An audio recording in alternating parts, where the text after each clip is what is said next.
Pada zaman dulu, hanya orang kaya yang boleh mencari seorang home tutor untuk anak-anak mereka. Tetapi pada zaman sekarang, banyak tutor dan banyak orang mampu untuk mencari seorang home tutor untuk anak-anak mereka, atau mereka hantar anak-anak mereka ke pusat tuition.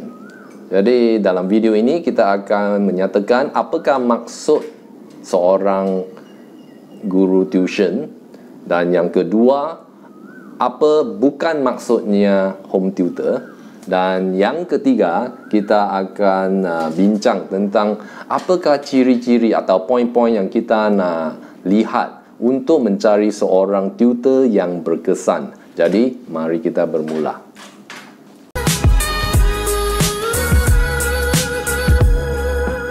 Apakah maksud tutor? Mengikut blogs.chapman.edu, saya telah menterjemahkan dalam bahasa Malaysia. Maksud tutor dalam kamus adalah seseorang memberi arahan kepada individu atau secara berkumpulan. Dan dia menyatakan bahawa dia tidak setuju dengan maksud tersebut. Pada pendapat dia, tujuan mengajar tuition adalah membantu pelajar mencapai tahap keupayaan, membantu diri sendiri serta berdikari pembelajaran sendiri sehingga tidak perlu dibantu oleh guru tuition. Saya pun setuju dengan definisi ini. Jadi sekarang kita nak nyatakan apa bukan maksud seorang guru tuition. Guru tuition bukan macam satu robot. Guru tuition bukan robot untuk buat homework, kerja untuk pelajar-pelajar mereka. Kerana ada yang fikir bahawa tutor boleh bantu anak-anak mereka untuk buat semua kerja sekolah, tetapi ini tidak akan membantu pelajar itu. Mereka tidak akan faham walaupun mereka dapat maka yang baik dalam assessment atau test yang diberikan, tetapi memang tidak akan membantu pelajar itu. Poin itu kita nak bantu setiap pelajar untuk belajar dan bernilai sendiri, kan?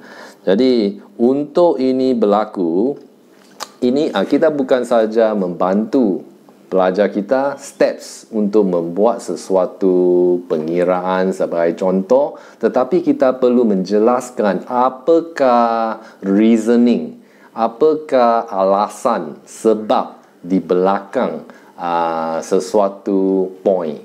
Sebagai contoh, apabila seorang pelajar tidak faham nombor perdana, apa maksudnya nombor perdana? Dari 1 sehingga 10. Kita boleh menjelaskan kepada murid itu, nombor perdana itu ialah 1, 2, 3, 5, 7. Itu nombor perdana. Tetapi mereka tidak akan faham apakah sebab, alasan, penjelasan di belakang nombor perdana. Kita tahu bahawa nombor perdana adalah nombor yang boleh dibahagi oleh 1 dan nilainya sendiri sahaja, kan? Jadi nombor 4 bukan nombor perdana. Mengapa? Kerana dia bukan saja boleh dibahagi dengan 1 dan nilainya sendiri, tetapi boleh dibahagi dengan 2 juga. Begitu juga dengan nombor 6. Itu bukan nombor perdana kerana boleh dibahagi oleh 2 atau 3. Dan sama dengan 8 dan 9. Itu nombor perdana, bukan nombor perdana kerana boleh dibahagi dengan nombor lain. Sekarang kita nak bincang bagaimana kita boleh mencari seorang tutor yang berkesan.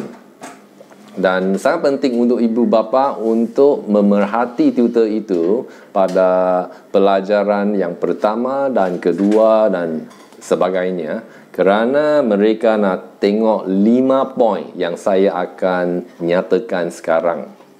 Dan untuk guru tuition, dari 5 poin di sini kita akan tengok bagaimana kita boleh menjadi lebih efektif dan memperbaiki daripada 5 poin yang akan dinyatakan.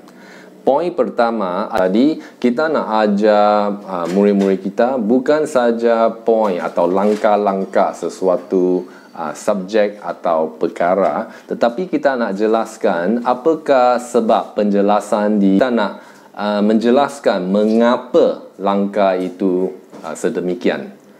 Jadi hanya seorang guru tuition yang mempunyai pengetahuan yang saksama, yang penuh tentang sesuatu subjek boleh ajar dengan cara ini. Yang kedua adalah kemahiran untuk mengajar sesuatu yang susah dalam cara yang mudah. Sebagai contoh, apabila kita nak ajar seorang murid satu perkara yang susah, sebagai contoh kita nak ajar seorang murid satu perkara yang rumit, susah untuk difahami, kita boleh ajar langkah 1 dan langkah 2, tetapi langkah 1 ke langkah 2 memang sangat jauh daripada satu sama lain. Jadi susah untuk murid itu faham. Apa yang kita boleh buat ialah kita boleh buat small steps. Mungkin kita boleh bahagikan 5 step kecil untuk tiba dari langkah yang pertama ke langkah yang kedua. Dengan cara ini lebih mudah untuk murid itu faham. Jadi ini meliputi kemahiran mengajar dan pengalaman. Poin yang ketiga adalah sifat empathy.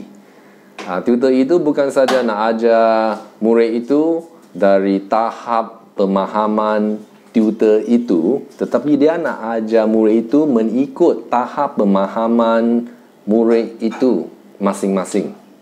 Ini merangkumi membuat penjelasan yang tepat, memberi penerangan dengan ekspresi yang tepat.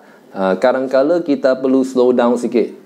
Jika kita ajar terlalu cepat, mereka mungkin tidak faham, dan adalah penting untuk mengulangi beberapa kali. Jadi dengan cara ini murid itu boleh faham dengan lebih jelas. Poin nombor 4 adalah bukan saja tanya murid itu soalan yang memberi jawapan ya atau tidak, tetapi tanya open-ended questions seperti bagaimana, mengapa, apakah dan sebagainya.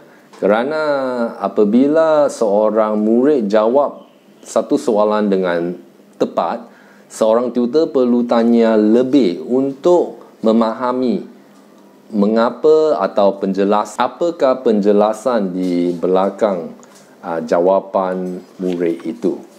Jadi seorang tutor yang mahir akan tanya soalan seperti, bagaimana kamu yakin bahawa inilah jawapannya?